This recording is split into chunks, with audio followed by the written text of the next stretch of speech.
الحمدللہ رب العالمین والعاقبۃ للمتقین والصلاۃ والسلام علی سید الانبیاء والمرسلین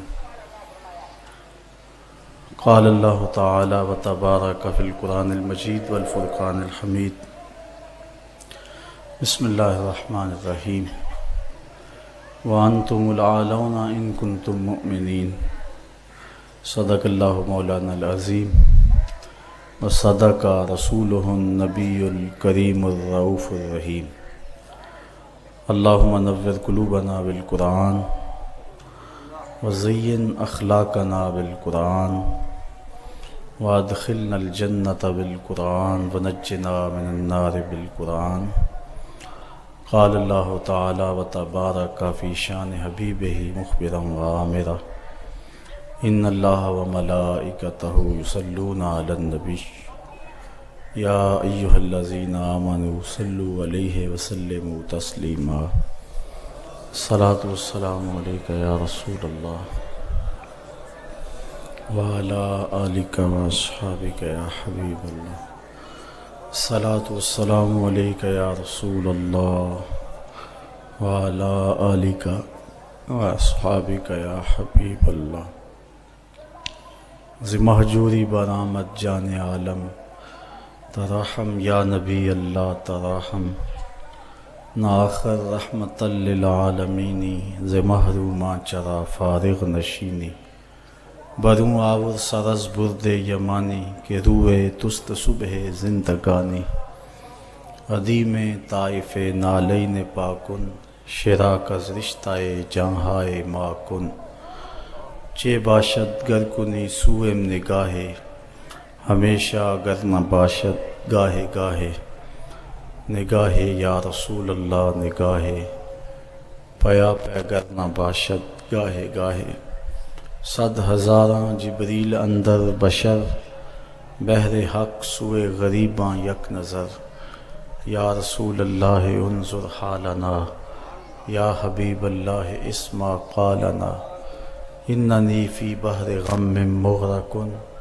خذ یدی ساحل لنا اشکا لنا یا صاحب الجمال و یا سید البشر من وجہک المنیر لقد نور القمر لا يمکن الثناء کما کان حقہ بعد از خدا بزرگ توئی قصہ مختصر تمام حمد و ثنا تعریف و توصیف اللہ جل مجدہ الکریم کی ذات بابرکات کے لیے جو خالق کائنات بھی ہے اور مالک شاشجہات بھی اللہ جل وعلا کی حمد و ثنا کے بعد حضور نبی اکرم شفیع امم رسول محتشم نبی مکرم اللہ کے پیارے امت کے سہارے رب کے محبوب دانائے غیوب مالک رقاب امم فخر عرب و عجم والی کون و مکان سیاہ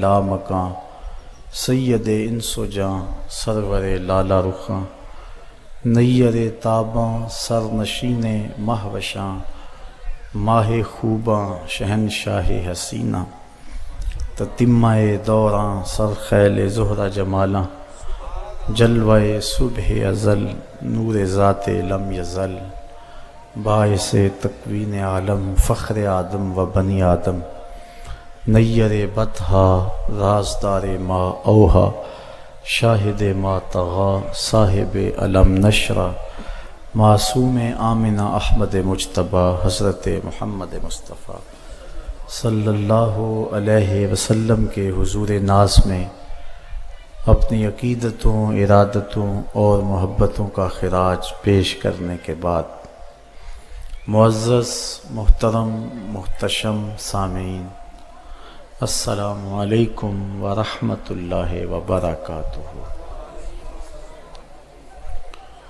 قرآن مجید سے جو کلمات میں نے آپ کے سامنے تلاوت کیے ہیں،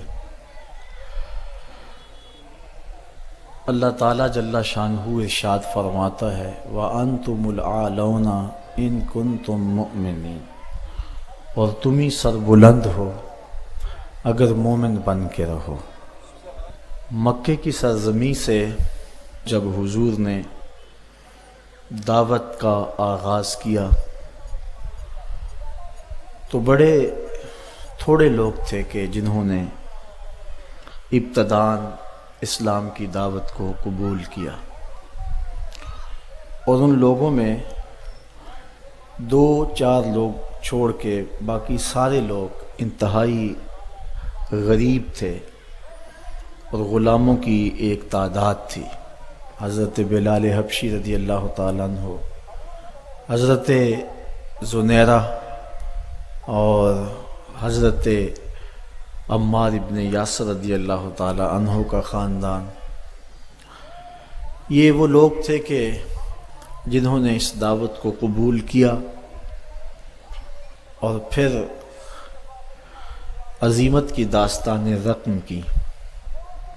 13 سال کی مسلسل تگ و تاز کے بعد جب یہ قافلہ سخت جاں یہاں سے رخصت ہو کے مدینے پہنچا تو اللہ نے ان کے سینوں میں، اہل مدینہ کے دلوں میں ایمان کی شمع روشن کی تو مسلمانوں کی ایک معقول تعداد بن گئی۔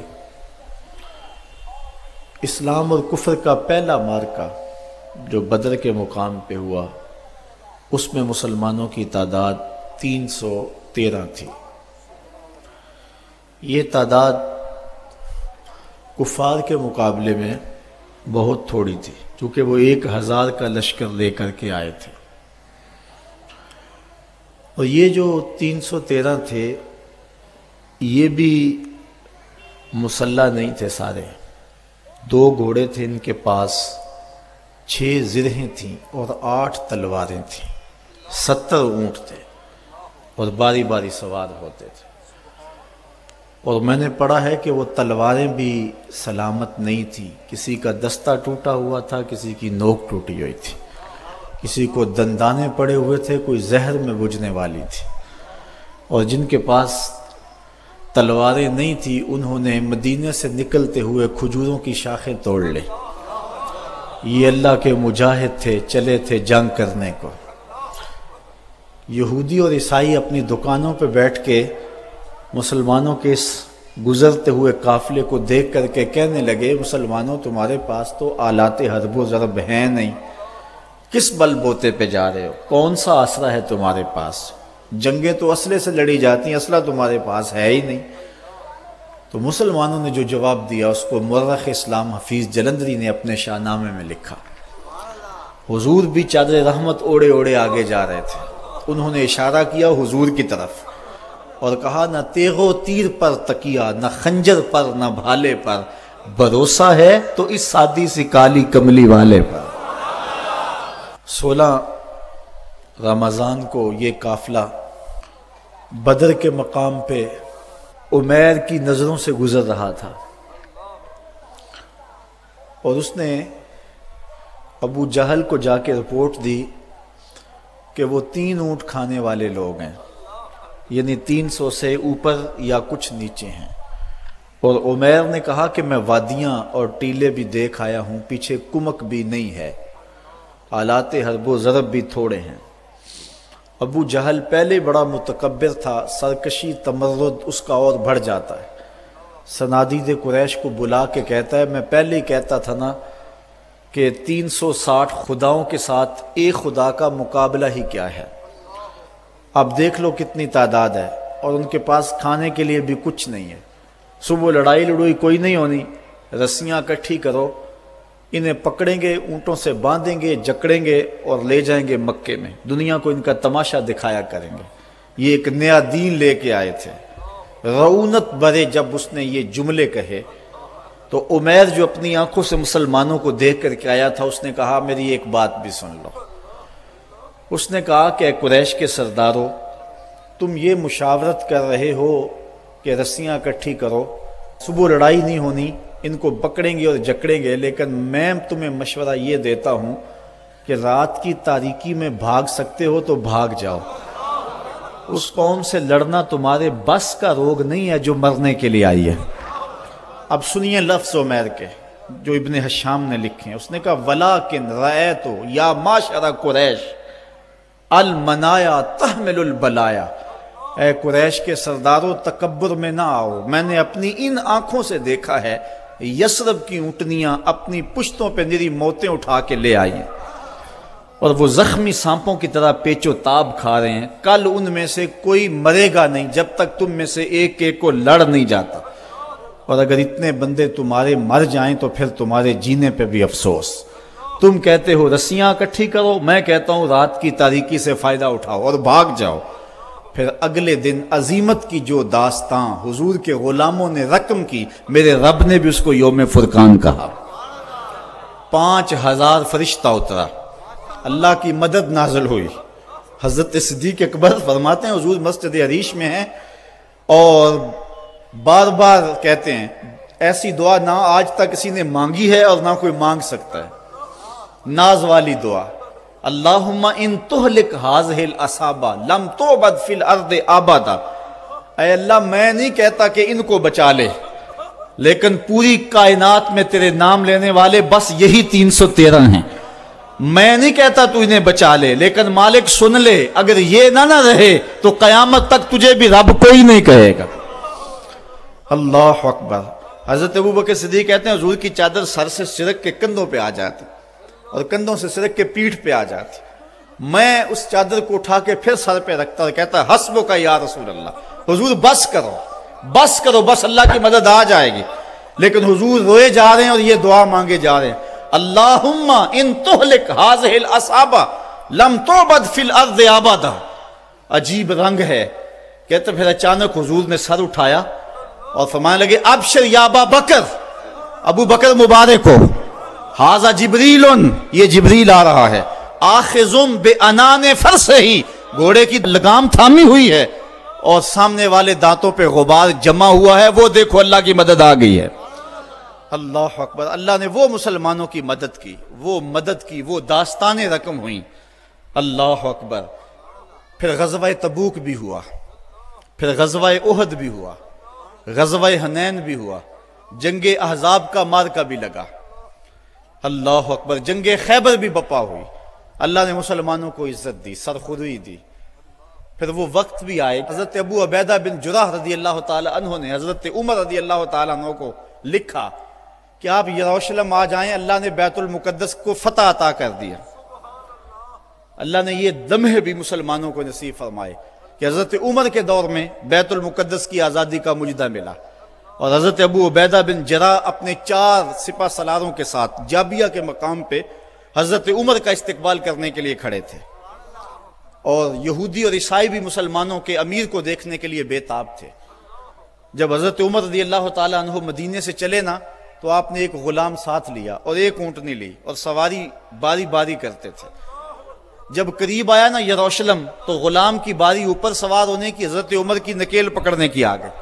غلام نے عرض کی حضور میں اپنی باری چھوڑتا ہوں چونکہ اب دشمنوں کا علاقہ آ گیا، تو حضرت عمر رضی اللہ تعالیٰ نے فرمایا نہیں میں نکیل پکڑوں گا۔ جب مسلمان قریب آئے نا اور حضرت عمر کو دیکھا تو یہودی عیسائیوں نے نہیں دیکھا ہوا تھا حضرت عمر کو، تو کہا اس کی تو بڑی دعائی تھی، ہم سمجھتے تھے کوئی قریشی سردار ہوگا، یہ تو غلام ہے، کوئی اس سے زیادہ حسین تو اس کا نوکر ہے جو نکیل تھامے آگے چل رہا ہے، یہ کیسا ہے مسلمانوں کا امیر؟ تو مسلمانوں نے کہا تم دھوکہ کھا رہے ہو، ہمارا امیر وہ نہیں ہے جو سواری پہ سوار ہے، ہمارا امیر وہ ہے جو نکیل تھامے آگے آگے چل رہا ہے۔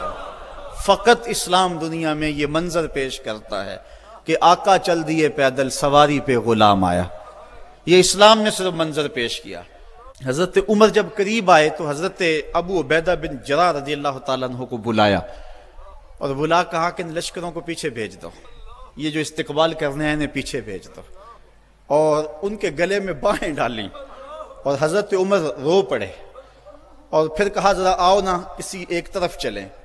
اب جدھر جائیں تو لوگ دیکھ رہے تھے، ایک درخت کی اوٹ میں حضرت عمر کھڑے ہو گئے اور حضرت ابو عبیدہ بن جراح امین الامہ، اللہ اکبر، ان کے گلے میں باہیں ڈال کر کے حضرت عمر روئے، اور رو کے حضرت عمر نے کہا کہ سنو ذرا لفظ، کہا انا کنا اذل قوم فاذن اللہ بالاسلام، کہا ابو عبیدہ ہم ذلیل لوگ تھے، ہمیں محمد عربی کے جوڑوں نے عزت دی ہے، ہم غریب لوگ تھے، ہم ذلیل لوگ تھے، ہمیں عزت دی ہے تو محمد عربی کی غلامی نے دی ہے اللہ. اور اقبال نے اسی فلسفے کو جو ہے وہ نچوڑ کے رکھ دیا. وہ کہتا ہے کی محمد سے وفا تو نے تو ہم تیرے ہیں, یہ جہاں چیز ہے کیا لوح و قلم تیرے ہیں. وہ کہتا ہے تو میرے پیارے محمد کو ہو جا, سارا زمانہ تیرا ہو جائے گا. اللہ اکبر. حضرت عمر رضی اللہ تعالیٰ عنہ مسجد اقصیٰ میں گئے اور جا کہتے این البلال, بلال کہاں ہے؟ بلال حبشی آئے, فرمایا بلال اذان پڑھو. حضرت بلال نے کہا کہ مجھے معاف کیجئے, یہ کسی اور کو کہیے. تو لوگوں نے کہا بلال اللہ کا خوف کرو, امیر المومنین کی بات مانو. حضرت بلال حبشی بوڑھے ہو چکے تھے اس وقت. آپ کھڑے ہو گئے صخرہ کے پاس اور اذان دینا شروع کر دی. میں نے روایت میں پڑھا کہ لہجہ دہلتا ہے کہ جب حضرت بلال کی آواز بلند ہوئی نا اذان میں, تو عمر کی آواز چیخوں میں اس سے بھی بلند ہو گئی اور حضرت عمر رو پڑے. حضرت عمر روئے تو سارے صحابہ رو رہے, پوری مسجد اقصیٰ صحابہ کی چیخوں سے گونج رہی ہے. ادھر بلال اذان دے رہے ہیں اور ادھر صحابہ رو رہے ہیں. اور حضرت سیدنا عمر رضی اللہ تعالیٰ عنہ نے کہا فَمَهْمَا نَطْلُبُ الْعِزَّ بغیر ما عزنا اللہ بہی اذلنا اللہ.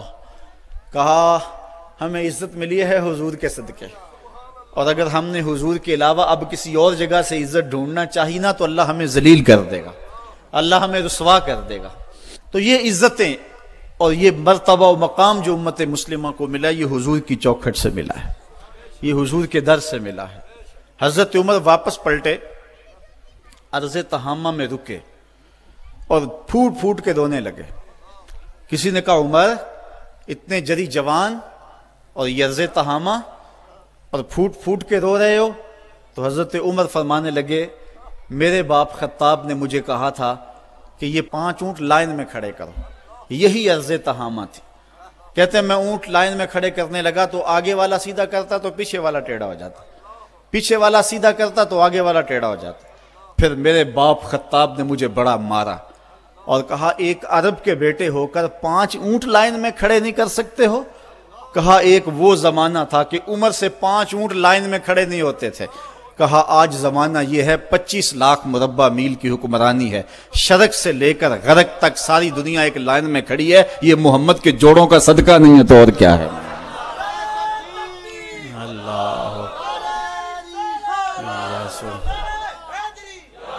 کی محمد سے وفا تو نے تو ہم تیرے ہیں, یہ جہاں چیز ہے کیا لوح و قلم تیرے ہیں. حضور سے وفا کے رشتے کو استوار تو کر کے رکھ. حضرت سفینہ رضی اللہ تعالیٰ عنہ حضور کے صحابی ہیں, جنگل میں جا رہے ہیں, ایک شیر نے انسانی بو پائی تو آپ کی طرف دوڑتا ہوا آیا. ایک شیر کو آتے ہوئے دیکھ کر کے حضرت سفینہ گھبرائے نہیں ہیں, بلکہ شیر کو کہتے ہیں یا ابا الحارث انا مولا رسول اللہ. اور جنگل کے شیر جانتا نہیں میں کون ہوں, میں حضور کا غلام ہوں. شیر نے 2 مہلانی شروع کر دی اور آگے چلنے لگا, اور اس نے زبان حال سے کہا اگر تو حضور کا غلام ہے تو میں تیرا غلام ہوں. تو حضور سے وفا کا رشتہ استوار کر کے تو دیکھ, سارا زمانہ تیری غلامی اختیار نہ کر گیا تو کہنا. حضور سے محبت کا رشتہ استوار کر, تعلق کا رشتہ استوار کر. آج ہماری ناکامی یہ ہے کہ حضور سے ہم دور ہو گئے. اقبال نے اس دکھ کو اپنے انداز میں بیان کیا, اے تہی از ذوق و شوق و سوز و درد, می شناسی اسر ما با ما چے کرد, اسر ما ماز ما بیگانہ کرد, از جمال مصطفیٰ بیگانہ کرد. وہ کہتا ہے تو سمجھتا ہے کہ ہمارے ساتھ کیا ہوا ہے؟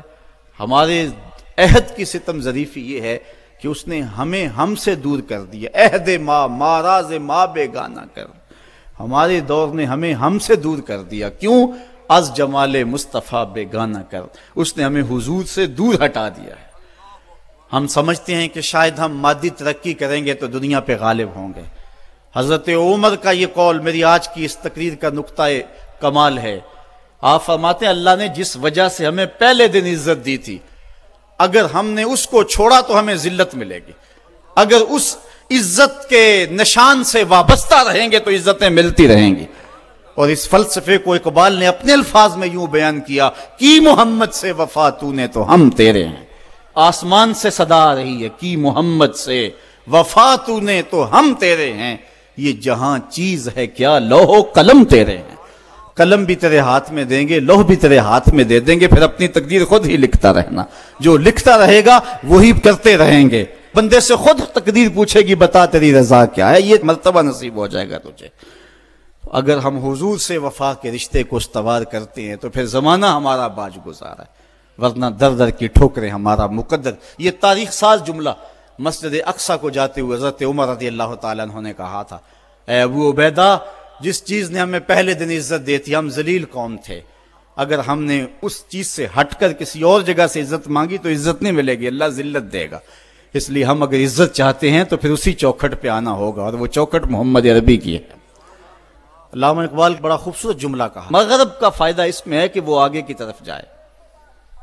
مغرب اگر آگے جائے تو اس کی مجبوری ہے، اس کے پیچھے ہے کچھ نہیں۔ اگر مغرب پیچھے پلٹے تو پیرس کی گلیوں میں کیچڑ نظر آتا ہے، اگر پیچھے پلٹے مغرب تو سوائے اندھیرے کے کچھ نظر نہیں آتا۔ لیکن اگر مسلمان پیچھے جائے تو مدینے کی گلیاں وحی کے نور سے چمکتی ہوئی نظر آتی ہیں۔ پیرس میں تو اندھیرا ہے لیکن ہمیں بغداد عروس البلاد نظر آتا ہے۔ جب شارلیمان اس کے لارڈز ابھی دستخط کرنے کی مشق سے گزر رہے تھے، ابن حزم کے قلم سے 1000 کتابیں نکل چکی تھی۔ جب یورپ ابھی سواد آشنا بھی نہیں تھا، ہمارے منجم ستاروں پہ کمندیں ڈال چکے تھے۔ اس لیے ہمیں آگے جانے کی ضرورت ہے، ہمارے تو پیچھے روشنی ہے، ہمارے پیچھے نور ہے، پیچھے اجالے۔ وہ ایک زمانہ تھا کہ بش نے کہا تھا، آپ کو یاد ہوگا 9/11 کے واقعہ کے بعد، کہ ہم تمہیں پتھر کے زمانے میں دھکیل دیں گے۔ تو مصطفی اجتماع کے موقع پہ میں نے متصل چند دن بعد بیان کے گفتگو کرتے ہوئے کہا تھا کہ گوری چمڑی والوں کے لیے پتھر کا زمانہ تو نامانوس ہوگا، لیکن ہماری زندگی کا سارا حسن تو اسی پتھر کے زمانے میں پڑا ہوا ہے۔ میں نے کہا تھا، ڈراتے ہو میں اس زمانے سے، ہمیں تو لے جاؤ اس پتھر کے زمانے میں جہاں کھجور کی چٹائی پہ بیٹھ کے محمد عربی زمانے کو زندگی کا درس دے رہے ہیں۔ جب مسجدیں کچی تھی، ایمان پکے تھے، وہ ٹپکتی ہوئی چھتیں لیکن ایمان پختہ، وہ ممیاتی ہوئی بکریاں، وہ جگالی کرتے ہوئے اونٹ، وہ مدینے کی کچی گلیاں لیکن پختہ کار لوگ۔ ہمیں تو لے جاؤ اس زمانے کے اندر جہاں زندگی کا حسن تھا اور زندگی کا جمال پایا جاتا تھا۔ زندگی کا سارا حسن اگر ہم ڈھونڈتے ہیں تو ہمیں اس زمانے میں ملتا ہے۔ اللہ اکبر، کبھی ہے نوجوان مسلم تدبر بھی کیا تو نے، وہ کیا گردوں تھا تو جس کا ہے کہ ٹوٹا ہوا تارا، تجھے آبا سے اپنے نسبت ہو نہیں سکتی، وہ کردار تو گفتار، وہ ثابت تو سیارہ، وہ موتی علم و حکمت کے کتابیں اپنے آبا کی، جو دیکھا ان کو یورپ میں تو دل ہوتا ہے سی پارا۔ صاحبو، آئیے ہم اپنے اس دور کی طرف پلٹنے کی کوشش کریں، اس دور حسین کی طرف، اس خوبصورت زمانے کی طرف، محبتوں کے اس سلسلے کی طرف جہاں نور ہی نور اور روشنی ہی روشنی نظر آتی ہے، جہاں اجالے ہی اجالے نظر آتے ہیں، جہاں محبتوں کے کھلے ہوئے گلاب نظر آتے ہیں۔ ہماری زندگی کا سارا حسن، ہماری زندگی کا سارا جمال اور ہماری زندگی کی ساری روشنی اسی دور فرخ فال کے اندر ہے اور اسی دور حسین کے اندر ہے۔ ہم نے پلٹنا اور اپنے آپ کو کھینچ کے پھر لے جانا ہے حضور کے اس دور کے اندر، جب انسانی زندگی کو بانک پن تھا، جب حضور سے وفا کے رشتے اتنے گہرے تھے کہ عورتیں بھی حضور سے وفا کی بات کرتی تھی اور مرد بھی حضور سے وفا کی بات کرتے تھے، بچے بھی حضور سے وفا کی بات کرتے تھے۔ محبتوں کا سلسلہ، آج وفا کا سلسلہ ٹوٹ گیا۔ آج حضور کی توہین ہوتی ہے تو کسی کو بولنے کی توفیق نہیں ہوتی، جمہوریت پہ بات ہوتی ہے تو سارے بول پڑتے ہیں، اور محمد عربی کو گالی دی جاتی ہے تو کسی کو توفیق نہیں ہوتی ہے۔ ہم سمجھتے ہیں کہ شاید جمہوریت میں ہماری بقا ہے، کوئی سمجھتا ہے کہ ماشاء اللہ نظام کے اندر ہماری بقا ہے۔ اگر ہمیں بقا ملے گی تو محمد عربی کے قدموں سے ملے گی۔ زندگی کا سارا حسن اسی چوکھٹ کے اندر موجود ہے، ہمیں یہاں سے اجالے ملیں گے، جہاں سے روشنی ملے گی۔ آؤ تمہیں وفا کی ایک کہانی سناؤں، آؤ محبتوں کی ایک کہانی سناؤں۔ مدینے کا شہر ہے، اللہ کے محبوب جلوہ فراز ہیں، مسجد نبوی میں ہر لمحہ نور برستا تھا۔ آقا تشریف فرماتے اور صحابہ حضور کے گرد یوں بیٹھتے جس طرح چاند کے گرد ہالہ ہوتا ہے اور بدر تمام کے گرد ستارے ہوتے ہیں۔ آقا واز و تلقین کرتے، لوگ سنتے، من میں اتارتے اور روحوں کو تازگی دیتے۔ ایک چھوٹا سا بچہ ہے جو ننھے ننھے پاؤں سے چل کے مسجد نبوی میں پہنچ جاتا ہے، نام اس کا عمیر ہے، بمشکل سے بولنا سیکھا ہے اس نے۔ آقا کریم علیہ السلام کی خدمت میں کبھی وہ اپنے چچا جلاس بن سوید کے ساتھ جاتا ہے، کبھی وہ اکیلا بھی چلا جاتا ہے۔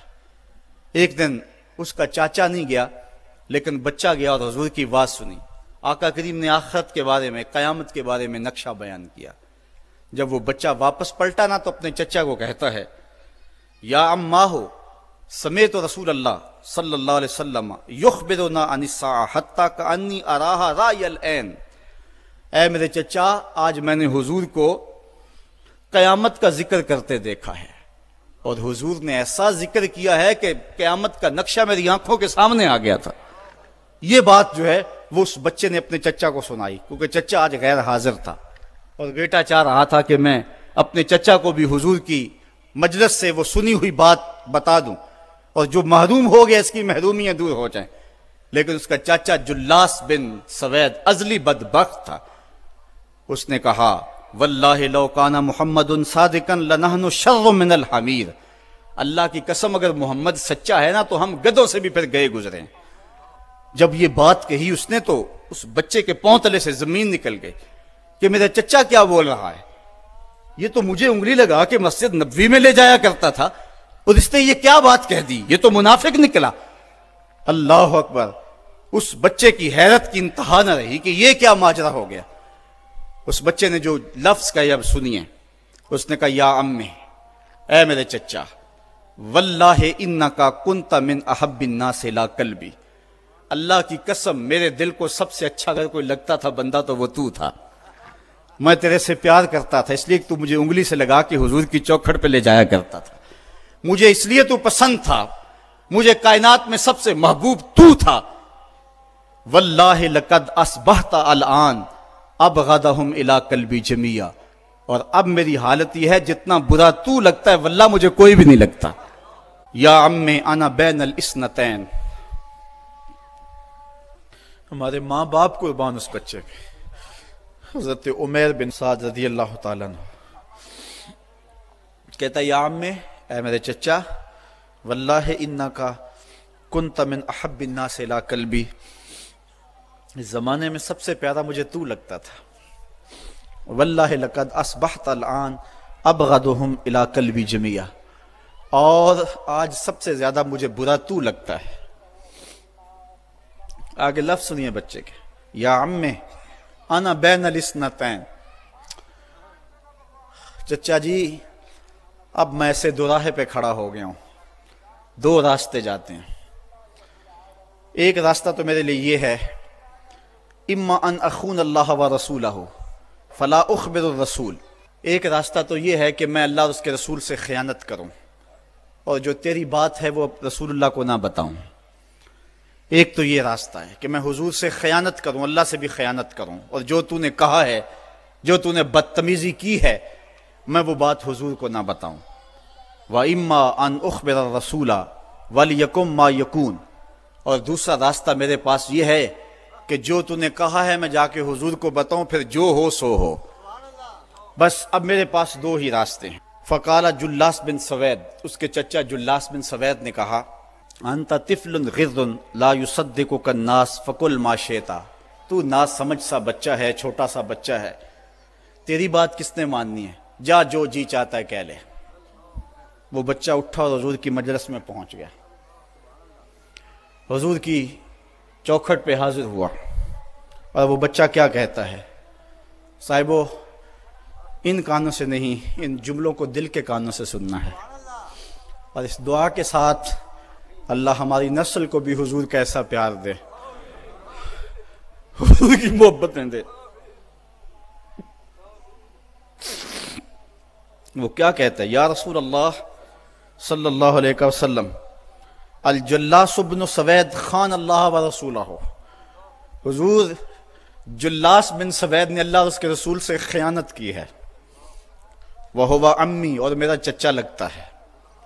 اگلے لفظ سنیے، وَقَدْ تَبَرَّأْتُ إِلَى اللَّهِ ثُمَّ إِلَيْكَ مِنْهُ، حضور میں پہلے اللہ کے حضور پھر آپ کے حضور اس سے بیزاری کا اعلان کرتا ہوں۔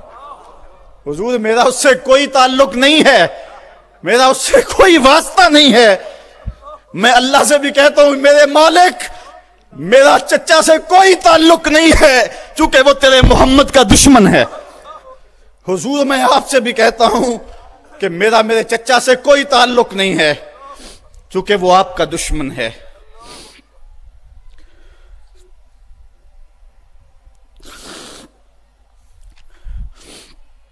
کالا وماذا قال، حضور نے فرمایا بچے اس نے کیا کہا ہے؟ بچے نے ساری کہانی سنا دی کہ میں نے آپ کی تقریر سنی، آپ کی گفتگو سنی اور جا کے بتائی تو اس نے کہا کہ اگر وہ سچے ہیں تو پھر تو ہم گدھوں سے بدتر ہو گئے۔ حضور نے صحابہ کو بلایا، کہا کہ یہ واقعہ پیش آیا ہے، بتاؤ کیا کریں؟ صحابہ نے عرض کی ھذا طفل صغیر لا تصدقه فهو لا یعی ما یقول والجلاس بن سوید یصلی معنا وهو شیخ کبیر وعاقل۔ حضور یہ بچہ چھوٹا ہے، کم عقل ہے، کم سمجھ ہے، یہ تو اپنی بات بھی نہیں صحیح طرح سمجھ سکتا، جو کہتا ہے تو وہ بھی نہیں جانتا، اور جلاس بن سوید بڑی عمر کا آدمی ہے، ہمارے ساتھ نمازیں پڑھتا ہے، اور عاقل شخص، تو آپ اس بچے کی بات کی پرواہ نہ کیجیے اور اس کی خبر کی تصدیق نہ کیجیے۔ ادھر جلاس بن سوید کو جب پتہ چلا تو اس نے بھی قسمیں کھانی شروع کر دی کہ میں نے تو کوئی بات کہی نہیں ہے، ایک چھوٹے سے بچے نے جا کے ویسے ہی بات کر دی۔ تو حضور نے اس بچے کی بات کو نظر انداز کیا صحابہ کے کہنے پہ۔ اب اس بچے نے جب دیکھا کہ میری بات حضور نے قبول نہیں کی ہے تو اس نے جھولی پھیلا لی اور آسمان کی طرف دیکھ کر کے کہا اللہم ان کنت صادقا فصدقنی وان کنت کاذبا فکذبنی، اے اللہ اگر میں جھوٹا ہوں تو مجھے جھوٹا کر دے، اور اگر میں سچا ہوں تو میری سچائی کا اعلان کر دے۔ یہ بچے نے جب بات کی تو ابھی اس نے منہ پہ دعا مانگ کے ہاتھ نہیں پھیرے تھے کہ جبریل آ گئے، اور سورہ توبہ کی آیت نازل ہوئی یحلفون باللہ ما قالوا وَلَقَدْ قَالُوا كَلِمَةَ الْكُفْرِ وَكَفَرُوا بَعْدَ إِسْلَامِهِمْ، یہ قسمیں کھاتے ہیں کہ ہم نے یہ بات نہیں کی ہے، محبوب انہوں نے اسلام لانے کے بعد کلمہ کفر بولا ہے، انہوں نے کلمہ کفر بولا ہے، اس نے بات کہی ہے۔ تو اللہ تعالیٰ کے محبوب نے اس بچے کو اپنے پاس بلایا، کہا مرحبا بالذی صدقہ ربہ من فوق سبع سماوات، خوش آمدید وہ بچے جس کی 7 آسمانوں سے اوپر رب نے بھی گواہی دی ہے، جس کی رب نے بھی گواہی دی ہے۔ پھر حضور نے اس بچے کے کان کو پکڑا اور فرمایا وفت اذنک یا غلام وصدقک ربک، بچے تیرے کان نے ٹھیک ہی سنا تھا، اور تو وہ ہے جس کی گواہی اور جس کی تصدیق میرے رب نے فرمائی۔ اللہ اکبر۔ حضرت عمر رضی اللہ تعالیٰ عنہ کا دور آیا تو انہوں نے حضرت عمیر بن سعد انصاری رضی اللہ تعالیٰ عنہ کو حمص کا گورنر بنا دیا، اور پھر جب وہ فوت ہوئے تو حضرت عمر روئے، فرماتے کاش کہ میرے پاس عمیر جیسا کوئی دوسرا آدمی ہوتا اور میں مسلمانوں کی محافظت کے لیے اسے مقرر کرتا۔ اللہ اکبر۔ تو حضور علیہ الصلوۃ والسلام کی محبت اور حضور کے ساتھ وفا کا یہ رشتہ اور یہ تعلق اور یہ گہرا ربط اللہ تعالیٰ کی محبت کا بندے کو مستحق کرتا ہے۔ اللہ نے بھری بزم کے اندر اس بچے کو عمیر بن سعد رضی اللہ تعالیٰ عنہ کو جھوٹا نہیں ہونے دیا۔ تو اقبال کہتا ہے کی محمد سے وفا تو نے تو ہم تیرے ہیں، یہ جہاں چیز ہے کیا لوح و قلم تیرے ہیں۔